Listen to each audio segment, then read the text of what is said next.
Hello guys, I just wanted to share an idea with you. I've been thinking about it for a long time. The camera that seems to make this possible is the Osmo Pocket.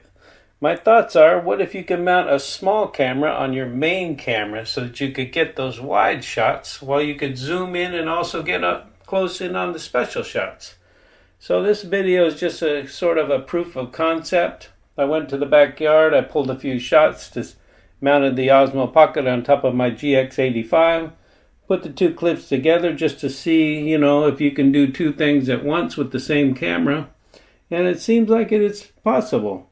I thought I would bounce this off you guys, maybe get some comments in the section below, and let me know what you guys think. Thanks for watching.